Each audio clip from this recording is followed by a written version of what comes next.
You're watching the Politic-It podcast.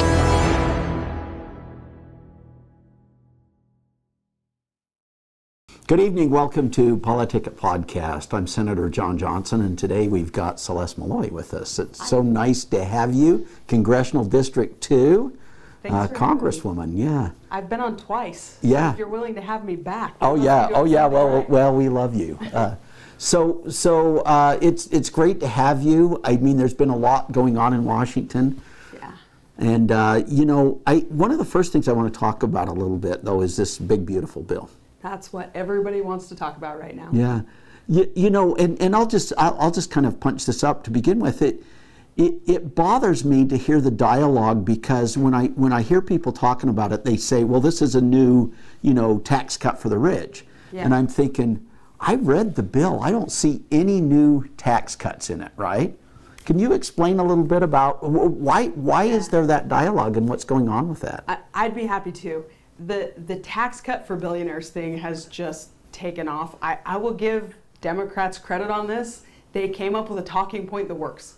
And every time they call it the big ugly bill and a tax cut for billionaires, that's really easy for media to repeat and regurgitate and reinforce. But the truth is, billionaires have the same tax rate now that they had before. What we did is renew the 2017 TCJA tax rates. And the tax cuts for billionaires thing, it caught on more on the left. What worries me is when I'm talking to conservatives in Utah, a lot of times they're asking, well, what about what I keep hearing, that this bill increases the national deficit? When are you guys going to get serious about the deficit? So let me explain just a high level. Blake Moore's the tax guy, not me, but there are two assumptions that's based on that I think conservatives will intuitively understand, that when you put garbage into the equation, you get garbage out of the equation. And the two assumptions are a 1.8% economic growth rate, which is lower than we had even in the Biden inflationary years.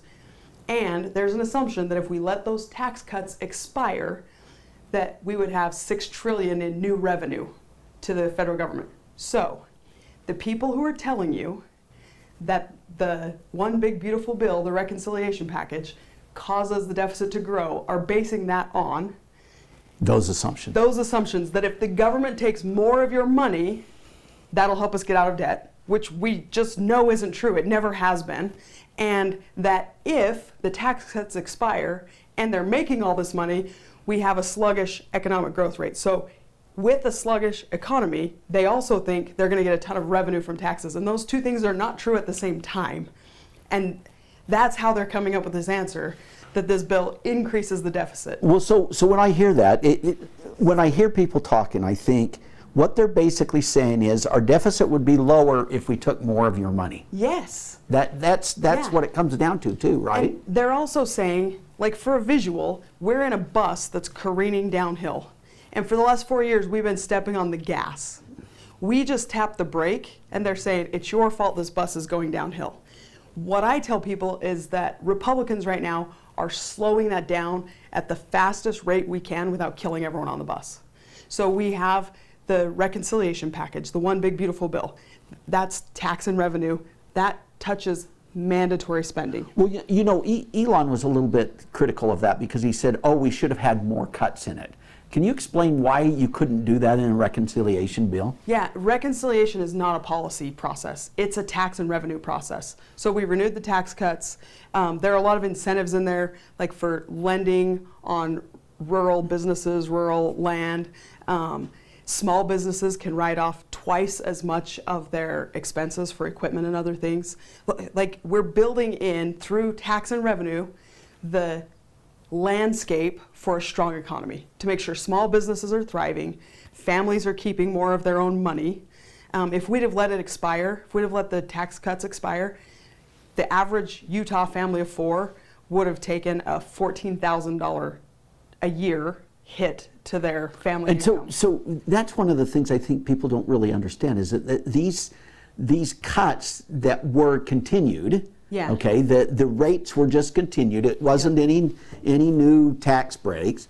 These are not to billionaires. No. I mean, there are a few things in there, right? To everybody. So billionaires are part of everybody, I guess. But really, they benefit the middle class, the working families. I always say they benefit people who shower after work, people who get overtime, people who work for tips, people who are living on a budget. Like, this is a good bill for them. Additionally, at the same time, we're doing appropriations bills that are cutting back, and we're doing the rescissions package that's cutting back. So we're tackling mandatory spending, new appropriations, old appropriations. So can you tell me why you couldn't have just wound all that into the big, beautiful bill? What happens to the number of votes you need in order to pass something? It's not even a votes thing. It's actually a legal problem. Reconciliation is a tax and revenue process. Anything we put in there that wasn't tax or revenue would get stripped out. There were some things that were in there originally that got stripped out by the parliamentarian because they didn't fit the reconciliation model. So we have to do multiple things. And I think Elon Musk... So under reconciliation, though, you don't need a supermajority to cut off debate, right? It's a simple majority in the Senate, so it's a 51 vote threshold in the Senate. And that's why reconciliation is so important, because we could do things in reconciliation that the Democrats are not going to help us do on the Senate side. But we can only do certain things. And the really important thing that gets lost a lot of times in this is that we are touching mandatory spending. So I think where people like Elon Musk sometimes get themselves tripped up is they think we can balance the budget and get us out of debt on discretionary spending. And we have to be responsible with discretionary spending, but you cannot balance the budget on that. It requires changes to mandatory spending as well. And we're doing both at the same time right now. I don't think most people realize how ambitious that is. So that takes a regular bill process in order to do that, right? Yep. So that wasn't even possible under reconciliation. Only the tax discretionary spending. Right. Yeah. But that's what we have appropriations for. And I'm on the Appropriations Committee. We're working through our 12 appropriations bills. We have 10 of them. Now people don't realize that's an important deal for you. How did that happen? Because you're fairly new. I am way too new to be on that committee. It's an A committee. They don't usually put people on there who are as new as I am. One of the things that I use to get on there is that I worked for an appropriator. Chris Stewart was an appropriator, and I know how the appropriations process works. And you know this as a legislator. The appropriations process is complex. Nobody really knows how it works, and it usually takes a long time for someone who's new in Congress to figure it out. I had a leg up on that. Because you'd done it before working. And I also spent a lot of time traveling and campaigning for vulnerable House Republicans, making sure that we had a majority for this Congress. I worked really hard with leadership to make sure they knew that what I wanted and how hard I was willing to work. And it was a little timing and a little luck and some stars aligning. That's really cool. We're going to talk about that a little bit more when we come back. We're going to take a break. Tired of media bias? Frustrated by political noise?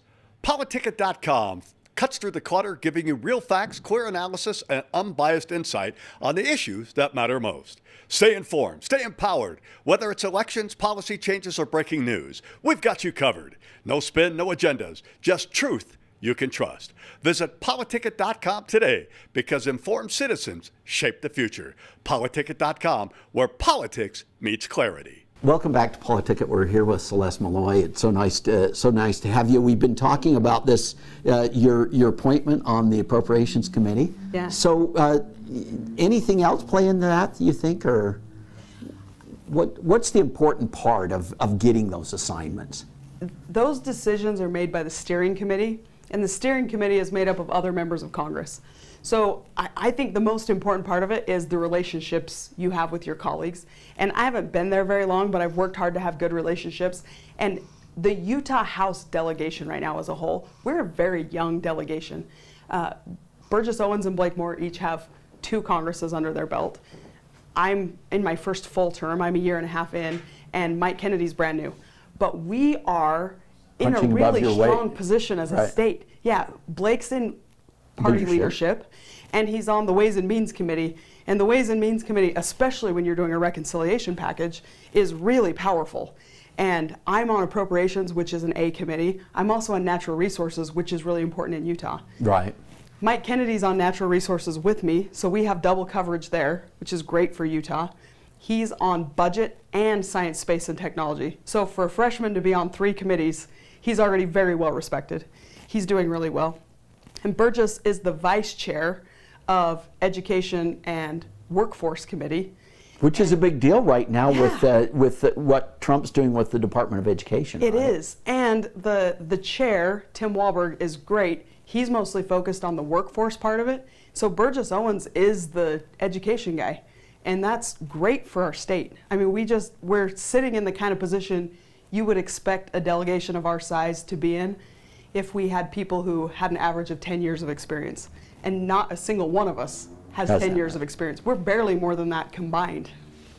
You know, I was able to go out with Mike Kennedy and spend the day and going to, your caucus, which I guess usually you can't go to. I don't know how he pulled that off. I saw you there and I was impressed that he got you in. Yeah. You were like a spy behind enemy lines, only they were friendly lines. Yeah. Yeah, of course I hope, they know that I would be friendly to what they're trying to do, but... If they thought you were hostile, you would have been removed. I've seen them remove people before. Right. Well, it's interesting to me, that whole process, because people don't realize how much occurs because of the relationships you have with other people, right? No, it's true. I was trying to explain this at a community meeting just yesterday. In a small town, in your high school, at wherever you work, people intuitively know this is true. There are people you would do anything for, and there are some people, even when they have a great idea, you don't really want to help them because of how hard they are to work with. And Congress isn't any different than that. A lot of what we do is relationship driven. Now, I'm always going to support a good idea because it's a good idea, but it's a lot easier to support something when the person who's pushing it is somebody that you know, that you trust, someone you know does good work for their constituents, who cares about America. And a lot of policy and legislation is driven by relationships and personalities. Yeah. Well, I noticed that was one of the things I was really observing when I was in that meeting, and that is the way our delegation works with the other people there, right? Yeah. You had already said you're kind of punching above your weight, right, with respect to the delegation. We're friendly people. Yeah, but that's really true. Quite a process. It is, and it's a process that until you're part of it, it's hard to explain. I worked for a member of Congress, and I didn't really understand how most of that worked. Once you start trying to get on committees, you explain what you were doing before. I was legal counsel for Congressman Stewart. I ran his natural resources portfolio. So I was doing all of the public lands, water, minerals, energy type work for the 2nd District. So that's really one of the key reasons why I think you're in that position, right? Because you really do understand a lot about that. Yeah, and even on the Appropriations Committee, I'm on the Interior Subcommittee and the Energy and Water Subcommittee, and those 2 subcommittees cover all of the natural resources issues. So it's an almost perfect overlap in areas of expertise, which makes it nice for me, for my staff, that we can really focus in on the things that we're good at. Well, and people in Utah need to realize that a lot of our land in Utah is tied up by the federal government, right? The majority of it. So this is a big deal for us as a state, right? It's important for us as a state. Yeah. And I think that probably contributed a lot to you being elected to that position. I think so. Yeah. So tell me, reflecting on what's been going on since you got there, what are some of the great moments for you in terms of what you've been able to do? I mean, one that you have to mention that stands out, because there's no other way you would get to do it, is being in the Oval Office, standing next to the President of the United States. That's just a mind-blowing kind of experience. When they reopened the White House after it was closed for inauguration, they invited all the sophomore class of Republicans to come to a White House tour just as their, reopening party, I guess. And then we each got to go have a moment with the president in the Oval Office. And that was my first time being actually inside the Oval. And it looks just like it does on TV, but it is surreal to be standing there talking to President Trump, having him give you a challenge coin and a Sharpie and thanking you for your service and your time and asking for thoughts, that's just a pinch me kind of experience. So were there others from our delegation that were there with you? No, I'm the only one who's a sophomore. Okay. Yeah, I think they did the same thing with the freshmen, but at a separate time. So that would have been the one that maybe Mike Kennedy was in, Yeah. right? Yeah. So how closely do you work with the rest of the Utah delegation? We work really closely together. We have to work really closely together. We get along really well, but we are not a large state. We have a 4-person House delegation. We're kind of at the right size that we can divide and conquer, cover a lot of ground with our committee assignments and with the relationships we have with other members, but we can't divide in what we're working on and work against each other like, California does a lot, Texas does that a lot. Some of the big delegations, Florida, they'll have people who are working against each other on issues. We can't afford to do that in Utah. Yeah. We have to use all of the strength and energy we have and pull together towards the same goals. Well, people don't realize in Utah, and I've talked about this with people before when we were doing redistricting. The way we've done it in Utah, I think, is really important because every congressional district has rural areas of the state and they have urban areas of the state. Yeah. And so it exposes you to the problems across the whole state, right? Yeah. And that helps you to have common ground with everybody because you're really dealing with the very same issues, right? Yep. And we all represent the urban area on the Wasatch Front, which means we all have to care about the urban issues in Utah. And in other states, that's not the case either. You have your urban congressional members and your rural congressional members, and they're not working on the same things. In Utah, we all have to be working on the same things. Well, and you're representing the whole state in Yep. that respect, right? Yeah. Which I actually appreciate a lot. So we're about out of time. So any closing thoughts that you have? I just hope people are paying attention right now. There's so many distractions, so many angry headlines, and it's really easy to just feel like the sky's falling. But we are tackling mandatory spending, discretionary spending, red tape, government inefficiency, a lot of the things people in Utah have been saying they want us to take on, we're taking on, and we're doing it all at the same time. I've never seen another Congress, another administration do that. So if you can tune out the buzz and the noise and the distractions and pay attention to what's actually happening right now in Congress, I think we're going in a really good direction. And I think when we look back on this time without some of that fog of war distraction, we're going to be really glad that we took on so many tough issues at once. So how do people get a hold of you, constituents and stuff? I think everybody in the state has my personal cell phone number. Oh. But if you are one of the few who doesn't, you can go to my congressional website, and if you just type in Congresswoman Celeste Maloy, it will pop up.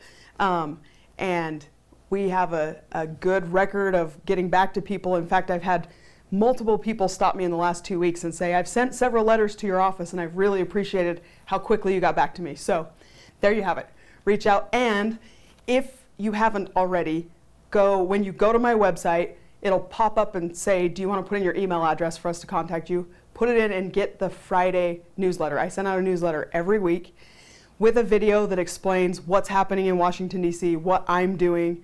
And the reason I think that's so important is because that is representation and transparency. People want a more responsive government, and I'm doing my best to be open and transparent and actively get the message out. But if you don't get the newsletter, you're not seeing the messages. So go sign up for the newsletter, follow me on social media, call my office if you need to. Great. Thank you. I appreciate you coming in, and we'll see you guys next week.